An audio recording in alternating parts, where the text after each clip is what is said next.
संगम काल सुदूर दक्षिणी भारत में पाषाण युग की समाप्ति के पश्चात महापाषाणिक संस्कृत का उदय हुआ। इस संस्कृत का ज्ञान हमें उनकी बस्तियों से नहीं बल्कि उनकी कब्रों से होता है। अशोक के अभिलेखों में उल्लिखित चोल, पांड्य तथा चेर भौतिक संस्कृत की उत्तर महापाषाणिक अवस्था के लोग थे। इनका जमाव पूर्वी आंध्र प्रदेश तथा तमिलनाडु के क्षेत्र में अधिक देखने को मिलता है।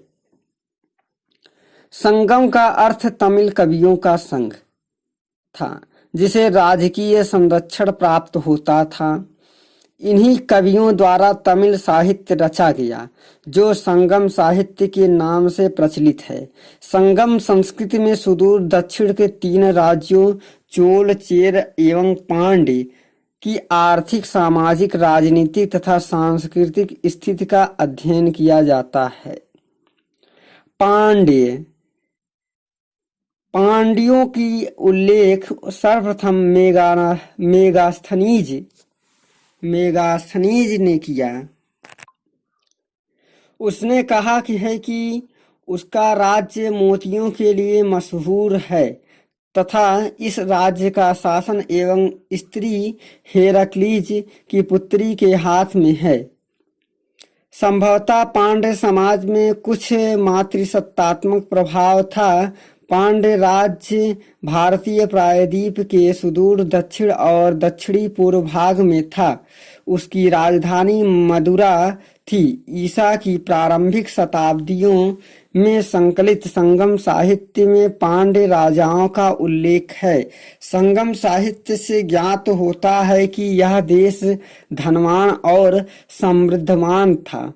पांड्य राजाओं को रोम के साथ व्यापार का काफी लाभ प्राप्त होता था और उन्होंने रोमन साम्राज्य अगस्टस के दरबार में राजदूत भेजे।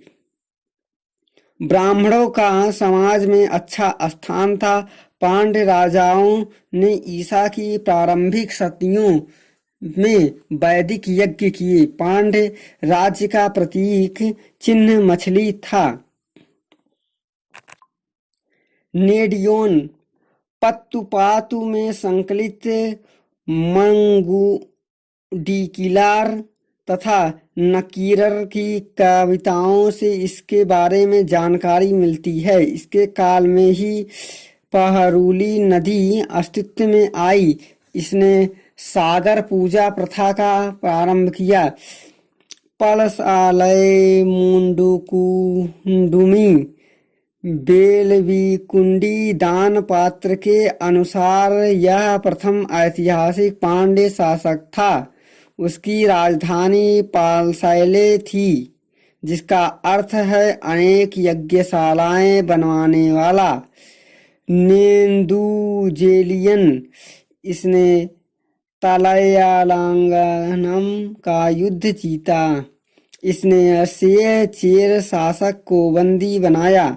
मदुरै काजी से उसके कुशल शासन की राजधानी मिलती है।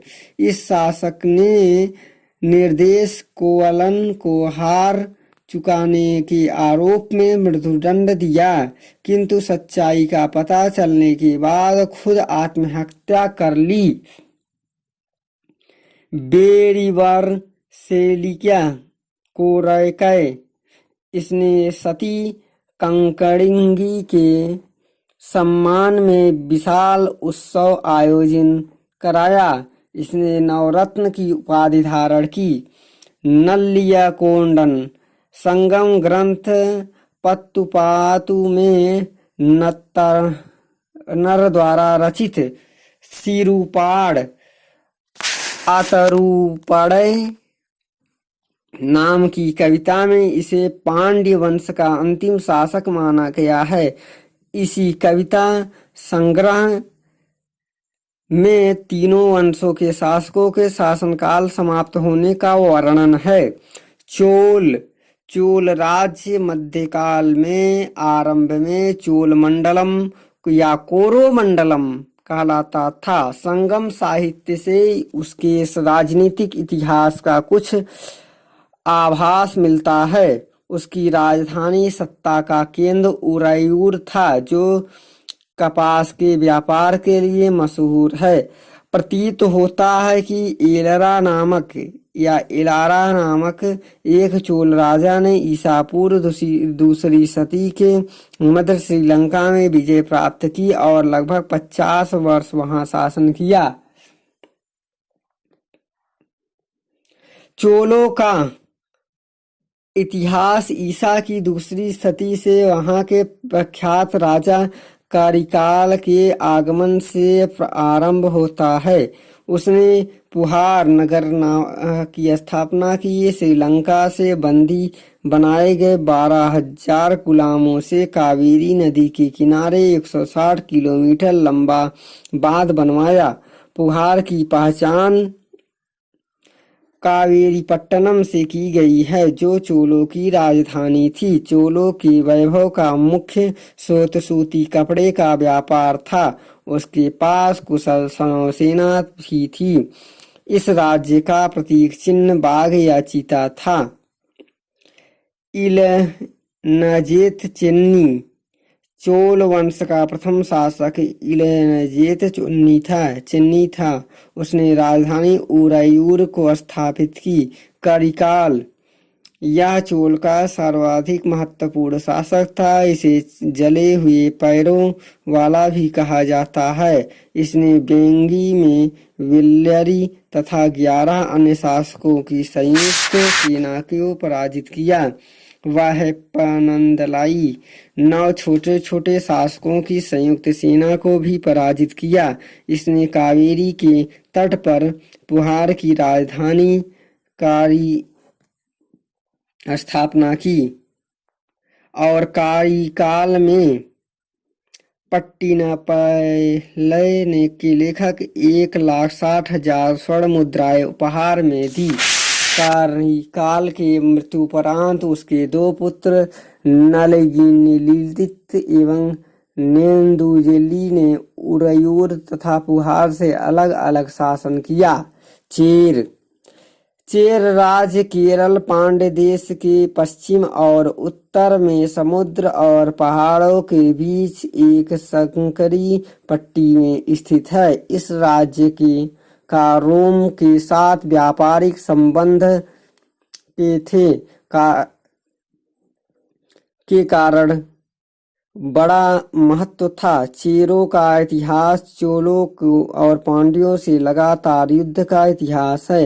यद्यपि चेरों ने चोल नरेश करिकाल के पिता का वध किया, लेकिन चेर नरेश को भी अपनी जान गंवानी पड़ी। बाद में दोनों राज्य वैवाहिक संबंधों में बंधकर मित्र बन गए। कालांतर में चेरों ने पांड्यों के साथ चोलों के विरुद्ध गठजोड़ किया। चेरों ने दोनों को पराजित कर दिया। कहा जाता है कि चेर राजा ने पीठ में घाव लगने के कारण लज्जावश आत्महत्या कर ली। ईसा की दूसरी सदी के पश्चात चेर शक्ति का पतन प्रारंभ हुआ और उसके बाद ईसा की 8वीं सदी तक उसके इतिहास के बारे में कुछ भी ज्ञात नहीं है। इस राज्य का प्रतीक चिन्ह धनुष था।